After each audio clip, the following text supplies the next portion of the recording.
કોલસો ભરેલ Hyva ડમ્પરને વાગરાની Shrimati MM Patel high school નજીક અકસ્માત નડ્યો હતો।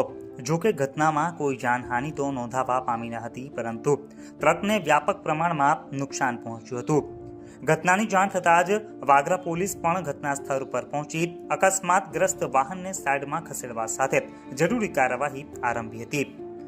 સમગ્ર બનાવ અંગે પ્રાપ્ત થતી માહિતી અનુસાર વાગરાની શ્રીમતી એમએમ પટેલ હાઈસ્કૂલ નજીક આજે સવારે અકસ્માતની ઘટના સર્જાઈ હતી, જેમાં સ્કૂલ પાસેના સ્પીડ બ્રેકર નજીક ડમ્પરની બ્રેક નહીં લાગતા આગળ ચાલી રહેલ અન્ય એક ડમ્પરની પાછળ ધડાકાભેર અથડાતા અકસ્માત સર્જાયો હતો, જેમાં 0D16L 7816 નંબરનો હાઈવા ડમ્પર દહેજથી કોલસો ભરીને વિલાયત સ્થિત ગ્રાસિમ કંપનીમાં જઈ રહ્યો હતો। તે દરમિયાન વાગરાની શ્રીમતી એમએમ પટેલ હાઈસ્કૂલ નજીક સ્પીડ બ્રેકર હોવાથી આગળ ચાલી રહેલા ડમ્પરના ચાલકે બ્રેક મારી હતી, જેની પાછળ કોલસો ભરેલ આ હાઈવા ડમ્પરની કોઈક અગમ્ય કારણોસર બ્રેક નહીં લાગતા આગળ ચાલતા વાહન પાછળ ઘૂસી જતા અકસ્માત સર્જાયો હતો।